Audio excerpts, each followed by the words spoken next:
कभी कभी आदमी पुण्य के चक्कर में पाप पैदा कर लेता है, पुण्य के चक्कर में पाप पैदा कर लेता है। कभी कभी करने जाना है पुण्य और उससे पैदा हो रहा है पाप। बोलिए कैसे हो सकता है ऐसा? पूर्णाहुति होगी यज्ञ की कथा की 20 तारीख में। उस दिन लोग पुण्य करने आएंगे कथा में और करेंगे पाप। हवन कुंड में जगह 10 नारियल की और चढ़ेंगे 750। ये पाप है सरासर। हवन कुंड में जगह नहीं है, अग्नि बंद पड़ गई है। कोई 5 फुट से फेंक रहा नारियल, कोई 4 फुट से फेंक रहा, कोई 10 फुट से, किसी को नहीं तो कोई चढ़ के ऊपर से ऐसे डालता नारियल हवन कुंड में। बोलिए तुम्हारे होठों से थोड़ी सी कड़क चीज नहीं टूटती तो भगवान के होठ कितने नाजुक होते होंगे, उतना ख्याल रखा जाए। है कितना भी प्यार हो, कोई रसगुल्ला फेंक फेंक के मारे मुंह में तो तुम खाएंगे नहीं, तो भगवान कैसे खा लेगा तुम्हारे नारियल को?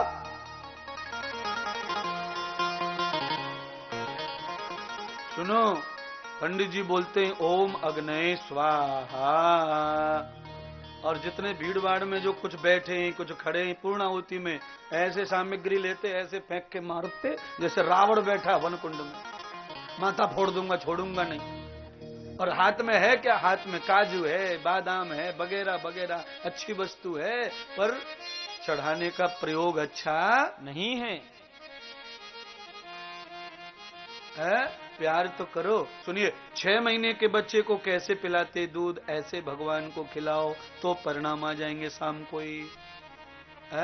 6 महीने का बच्चा हो और ऐसे हवन की तरह में जो कह रहा हूं ऐसे कोई पिला के बताओ दूध, उसको मर जाएगा, रो जाएगा, फड़फड़ा जाएगा, पर नहीं पिएगा।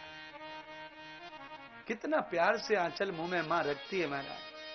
छोरे के लग न जाए होठ में, आंचल से लग जाएगी, मांस से कैसे लगेगी? फिर भी इतना लाड लड़ाती है, ऐसा ही भगवान पे भी लड़ाओ। ये मीठा जहर होता है। कौन सा? ले भगवान, ये मीठा जहर है। करने आए पुण्य और हो रहा है पाप। अच्छा कुछ लोग क्या करते हैं, थोड़ा सा राई, नमक, धमक, थोड़ा सुगंधी, थोड़ा घी कंडे पे डालेंगे और पूरे घर में भगवान को उल्लू बनाने, ले भगवान, ले भगवान, ले भगवान, ले भगवान, ले भगवान, ले भगवान छू, भगवान छू। हनुमान को छींक आ रही है, राम को छींक आ रही है, और पार्वती तो खांस खांस के पागल हुई जा रही है क्योंकि वहां रहती है बर्फ में, ऊपर से धुआं, और एक तो पहले से सर दर्द। पंडित जी क्या करेंगे यार? इसीलिए प्यार से समझ लो, अग्नि अगर जली नहीं है तो उसमें आहुति करने की जरूरत नहीं है। परमात्मा को धुआं नहीं चाहिए। भगवान का स्वरूप है अग्नि। क्या है स्वरूप? अग्नि। अग्नि नय सुपथाराय अस्मान अग्निमीणे पुरोहितम अग्निर्ज्योतिर्ज्योतिरग्नि। 3 मंत्र अलग अलग सुना दिए मैंने आपको। हर जगह भगवान का रूप अग्नि है, इसीलिए आरती में दीपक जलाया जाता है। धुआं जलाते हैं यार, दीपक अग्नि से ही भगवान को मनाते, क्योंकि दीपक अग्नि का ही स्वरूप है। अग्नि अग्नि अग्नि अग्नि अग्नि, अग्नि से अग्नि को बढ़ाया जाता है। चूल्हे में आग कम हो जाए तो दूसरी लकड़ी डालते कि नहीं? एक पहले जल रही है, कम हो गई तो एक और दे दी। भट्टी में 4-5 लकड़ी, फिर कम हो गई, फिर एक और। तो अग्नि से अग्नि बढ़ाओ। भगवान को बढ़ाना है तो अग्नि का ही पूजन करो, धुआं का पूजन करने की जरूरत नहीं है। करने गए पुण्य, पर ज्यादा नॉलेज नहीं है, पर पैदा हो रहा है पाप, उल्टा हो गया कर्म। अच्छा नॉलेज कम होता है तो पाप भी कम लगता है, भगवान छोड़ देते हैं भावना समझ के, भाई अच्छी भावना बिचारे, पर प्रयोग गलत हो रहा है। सारे फल भावना से प्राप्त होने वाले नहीं है, भावना के साथ में सत्य भी होना चाहिए, तब फल मिलेगा। राजा परीक्षित की भावना अच्छी है, इसीलिए तो दुष्ट को सोने में रहने की जगह कह दी जाओ भाई दुखी ना रहे बेचारा। हिंसा में क्या सुख है, मदरा में क्या सुख है, जुआ खेलने में क्या सुख है, मांस भक्षण में क्या सुख है, बुरी स्त्री के साथ क्या सुख है। तो भगवान को लगा राजा परीक्षित को चाहे कोई कितना भी बुरा है पर उसे भी 1-2 दिन तो अच्छा चाहिए, ऐसा सोच के दया कर दी सोने में। राजा घर पे गए महाराज, सीधे खजाने में गए सोने की जगह पे। पहले ही पहुंच गया दुष्ट कलयुग, मुकुट में जाकर बैठ गया। राजा ने मुकुट उठाकर जैसे माथे पे रखा तो भागवत आचार्य भगवान सूत जी कहते सौनकादि ऋषि को, आज कलयुग पूरा का पूरा बुद्धि में प्रवेश कर गया। राजा ने घोड़ा निकाला और तलवार ली, धनुष और बाण लिए निकल गया हिंसा करने। जहां जहां कलयुग ले जाएगा वहां वहां राजा जा रहा है, खिंचा हुआ खिंचा हुआ खिंचा हुआ। हाँ, हर चीज की शक्ति खींचती है। कलयुग में शक्ति है इसलिए वो सबको अपनी तरफ ही खींच रहा है। राजा धर्मात्मा होके हिंसक बन गया महाराज, शिकार खेलने। जिनके घर में चींटी मारना भी पाप है वो आज जानवर मारने निकल पड़ा खुद से। हिंसा कलयुग की संगति से, दुर्जन की संगति से ये परिणाम आए। पल भर के दुर्जन के प्रभाव से बुद्धि इतनी खराब हो गई। बुद्धि कब खराब होती है? अब और सुनो, बुद्धि कब खराब होती है? जब 2 नंबर का अन्न खाएं, 2 नंबर का कपड़ा पहने, 2 नंबर का सोना पहने, तब बुद्धि भी 2 नंबर हो जाती है, वो 1 नंबर रहती नहीं है। आज राजा परीक्षित ने 2 नंबर का मुकुट पहन लिया, जो जरासंध को मार के छुपा के लाया गया था उसमें जाके बैठ गया है। पूरा कुबेर का खजाना ईमानदारी का था, उसमें नहीं बैठा, उसमें छोटी सी मुकुट में बैठ गया। इसीलिए कितना भी 2 नंबर करो नोट कमाने में, पर घर अपने और अपने बच्चों के खर्च में ईमानदारी का पैसा ही लगाना चाहिए। हाँ, 2 नंबर से क्या करें? 2 नंबर, अभी नोटबंदी हुई तो क्या हुआ था? 2 नंबर का 50-50 ब्रिटेनिया। सरकार ने पहले ही घोषणा कर दी, आधा जमा कर दो आधा माफ कर देंगे, ले जाना घर पे, शुद्ध हो जाएगा। तो ऐसे ही 2 नंबर आवे तो 50-50, 50 भागवत में और 50 गुड्डू के लिए।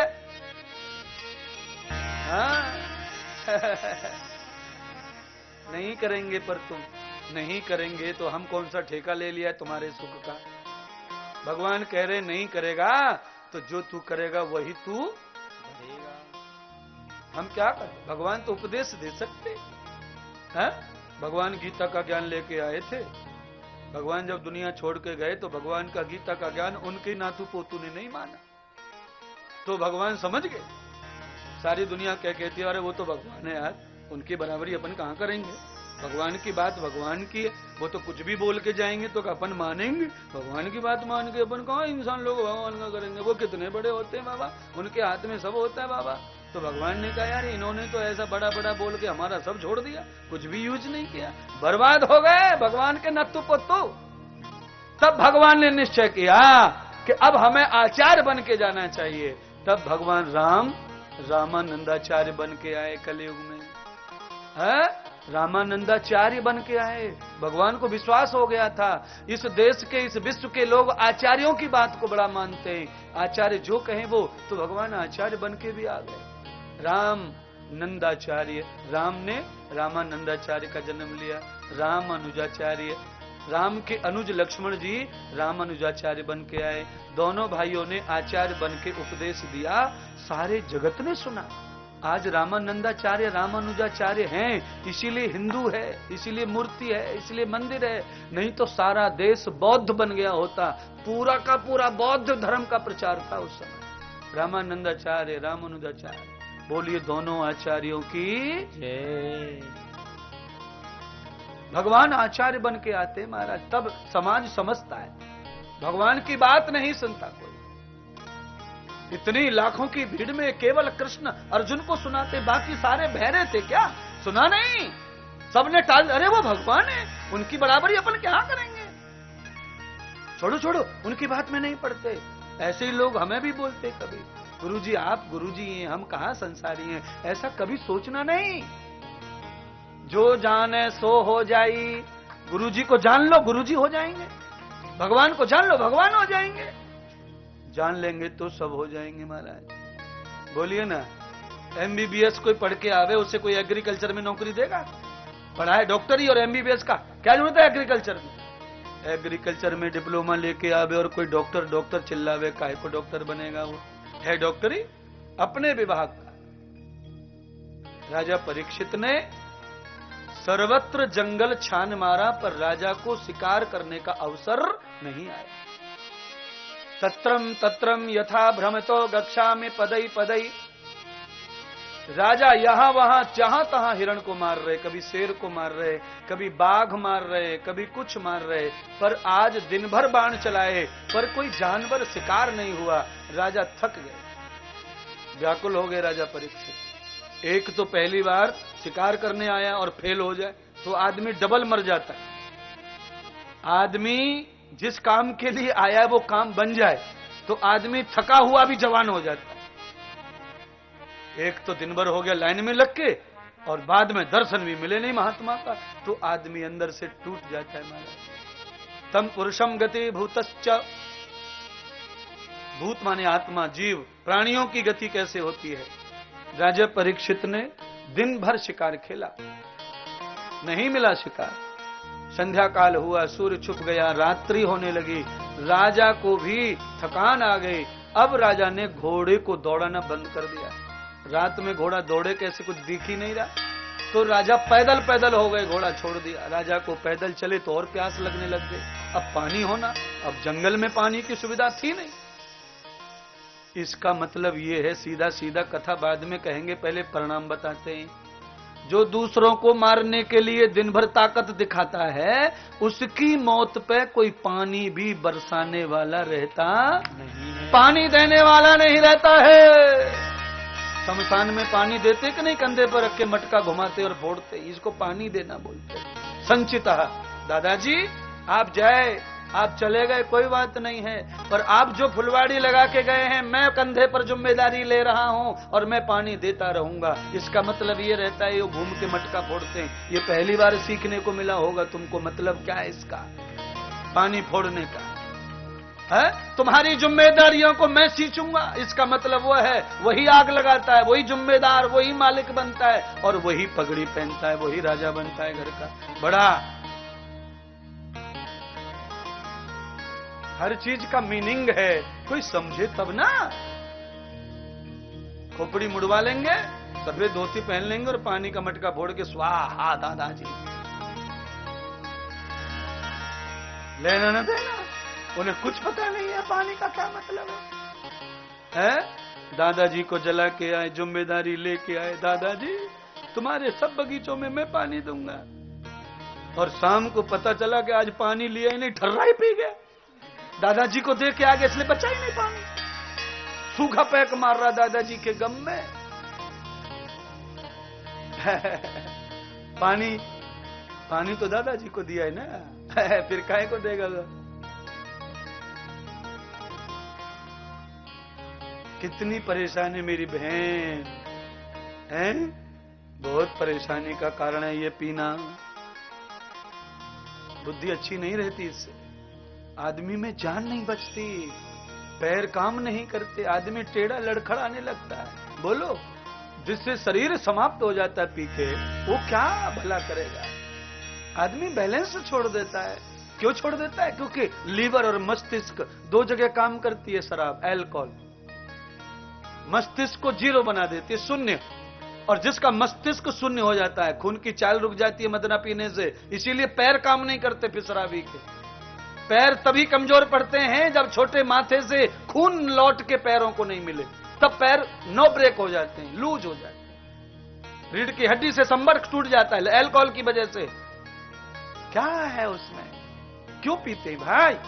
इतने बुरे, इतना विज्ञान बता रहे हैं, मदरा पीने वालों की रीढ़ की हड्डी अच्छी नहीं रहती, इसलिए पैर अच्छे नहीं रहते, गिर जाता है लड़खड़ा के, जीवा टूट जाती है, क्योंकि मस्तिष्क नहीं तो कंट्रोल नहीं जीवा के ऊपर। जिनका छोटा मस्तिष्क नहीं होता वो बच्चे क्यों नहीं बोलते, वो क्यों नहीं समझते? क्योंकि उनका माथा नहीं है, तो क्यों समझेंगे? अल्कोहल वही तो करती है, सबसे पहले लीवर, लीवर से सीधा छोटे मस्तिष्क की ओर जाती है।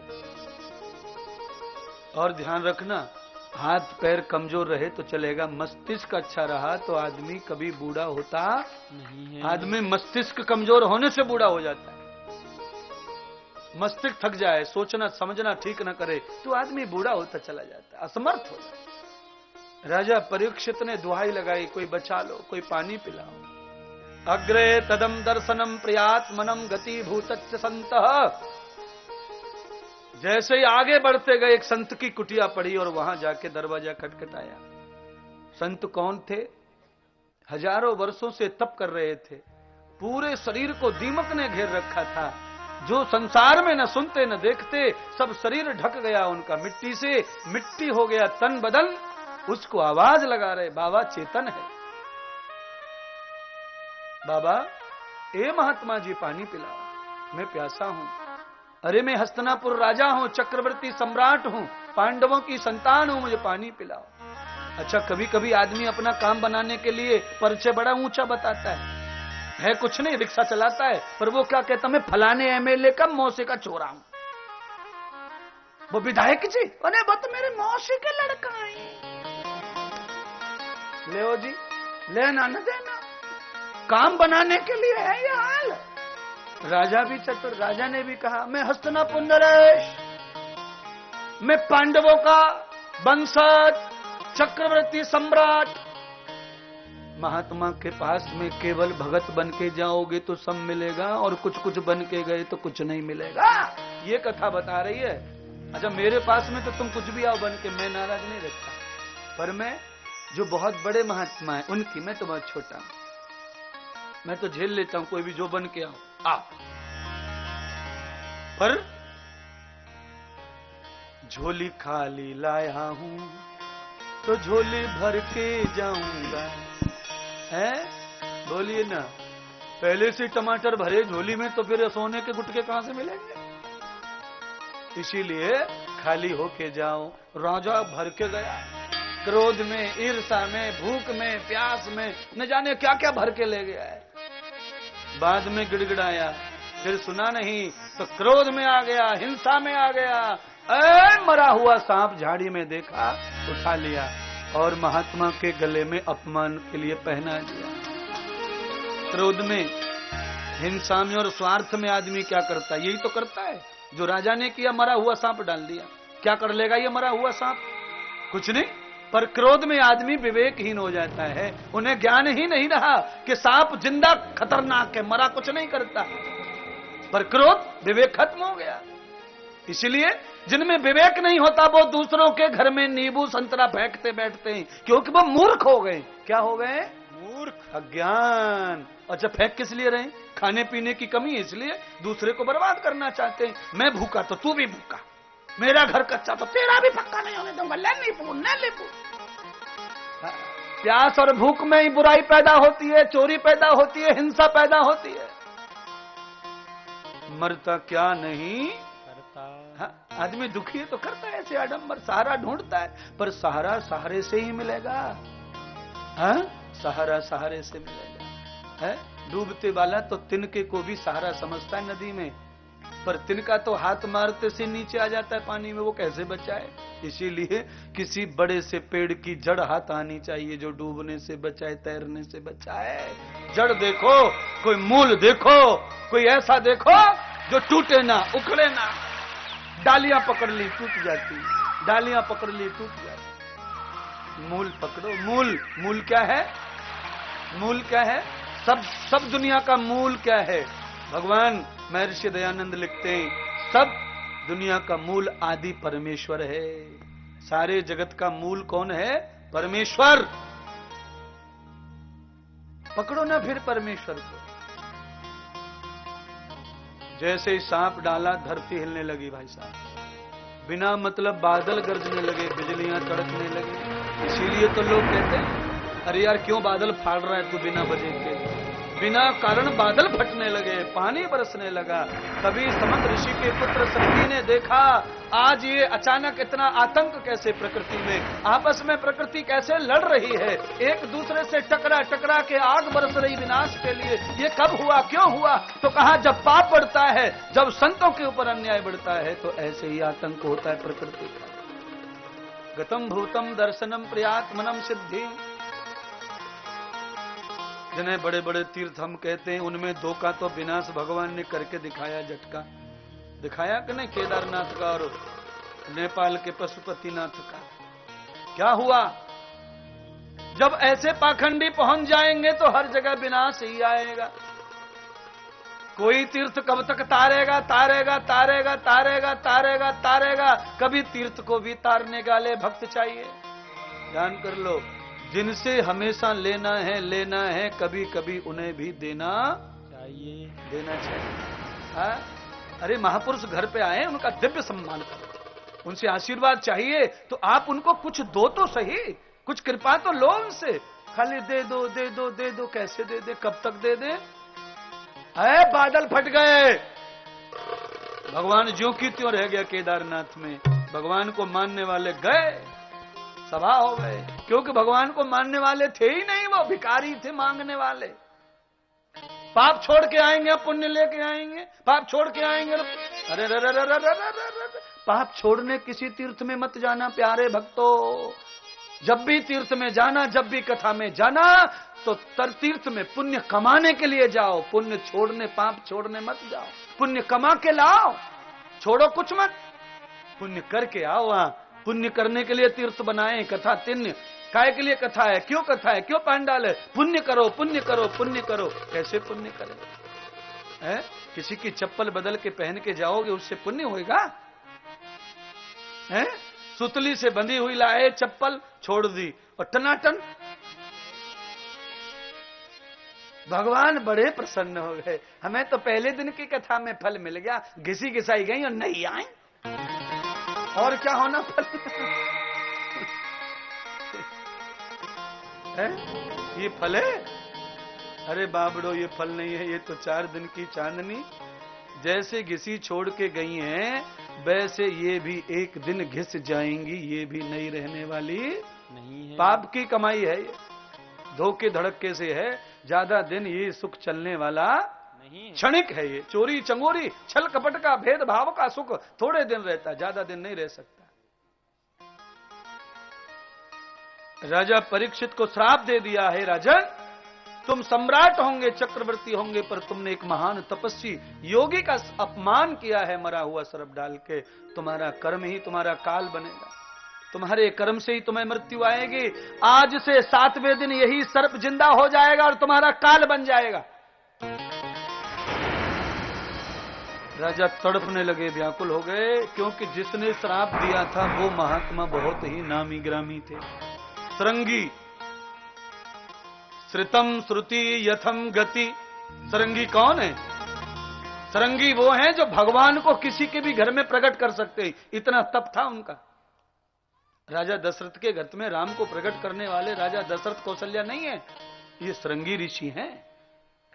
इन ऋषियों ने ही अनुष्ठान किया था उनके घर में, वशिष्ठ मुनि यज्ञ किए थे, सरंगी ऋषि ने मंत्र जाप किया था बैठकर हवन में। एक तरफ मंत्र जाप हो रहा है, जैसे मैं कथा कर रहा हूं, पंडित जी जाप कर रहे, रामायण पढ़ रहे, भागवत पढ़ रहे, ऐसा काम उन्होंने किया था। पुत्रम गति भूतश्च, तो भगवान एक बार 2 भाई बन के आए नर नारायण, उसके बाद भगवान 4 भाई बन के आए, राम भरत शत्रुघ्न और चतुर्भुजम यथायुधम। राम लक्ष्मण भरत कौन है? भगवान के 4 आयुध हैं। भगवान के 4 हाथों में जो शंख गदा चक्र पद्म है ना, यही लक्ष्मण भरत शत्रुघ्न और राम है। आज राम ने चक्र के रूप में अवतार लिया, चक्रराज भगवान बने राम। ऐसे कथा को सीख ले महाराज। यथा तदम पुरुषम यथा भूतम च बल श्रुति। सरंगी श्रुति श्रेय श्रेष्ठ गी, सरंगी जिन्होंने अपनी इंद्रियों को बस में कर लिया, इसलिए सरंगी। गी गऊ, गा गी ग, इंद्रियों को गा से पहचाना जाता है। गावा वही प्राणा तन राक्षती इति गायत्री। गा से गायत्री बनता है। गायत्री का मतलब है प्राणों की रक्षा करने वाली। गायत्री सरंगी, गा उपस्थान है इसमें, गा शब्द। अच्छा, ये विषय संस्कृत का है, मैं समझ रहा हूं इसलिए बोल रहा हूं, आपको कोई फायदा नहीं सुना के, खाली इतना समझ लो, गा से गोपाल बनता है, गा से गोपी बनता है, गा से गैया बनता है, इतना समझ लो। गा से गंगा बनता है, सब अच्छा ही अच्छा गा से बन रहा है। तदम पुरुषम मेधा श्रुति नाम जो अच्छा है वो घास है। तरंगी श्रेय मार्ग प्रिय मार्ग, दो मार्ग हैं, एक श्रेय एक प्रिय। प्रिय माने बुरा, श्रेय माने श्रेष्ठ। श्रृंगी कहां जाएंगे राजा परीक्षित? दुख में कोई नहीं। चारों तरफ आवाज फैल गई, सारे विश्व में, सारे जगत में, जहां तक हस्तिनापुर को जानते थे वहां तक चले गया मैसेज, फलाने राजा को 7वें दिन सांप डसने वाला है, ऐसा श्राप ऋषि ने दिया है, अब राजा नहीं बचेगा, अंतिम दर्शन कर लो। और भाई साहब, डॉक्टर जब घोषणा करता है ना हॉस्पिटल में कि ज्यादा से ज्यादा 15 दिन के ही तुम्हारे घर ले जाओ, तो दुश्मन रिश्तेदार भी एक बार मिलने आ जाते हैं। अरे यार जाने दो, अंतिम 20 दिन का है, मिल लो। तो 100 ग्राम सेब लेंगे, 2-3 सेब पन्नी में डालेंगे और मिल के आ जाएंगे। सेब रख देंगे उसकी गोद में और कहेंगे बेटा ये अंतिम प्रसाद ले। ऐसे ही राजा के नाते रिश्तेदार भी आ गए। कोई सेब लेके आया, कोई धन लेके आया, कोई सोना लेके आया, कोई कुछ लेके आया, कोई रक्त की बोतल लाया। पानी खून चढ़ेगा तो खून दे देंगे, वफादारी तो निभा रहे हैं, पर राजा की जगह पे कोई मरने को तैयार नहीं है। राजा सबसे कह रहे मैं इकलौता हूं, तुम 5 भाई हो, एक मर जाओ 4 रह जाएंगे, मैं अकेला हूं। हाथ खड़े कर दिए सबने, मरेगा कौन? यहां पे कहा करेगा सो यही है गीता का ज्ञान, यही है गीता का ज्ञान। हाँ जी, सब भूल के सब छोड़ के चले गए इधर उधर। संयुक्तम पुण्यम गति भूतच्च योगः। लाख अपनों को मैंने पुकारा, सब के सब कर गए हैं किनारा। हे प्रभु रक्षा करो, हे नाथ, मेरी मां के पेट में मेरी रक्षा के लिए आप गर्भ में प्रवेश हो गए थे, अब मेरी रक्षा करो। भगवान की शरण गए राजा परीक्षित।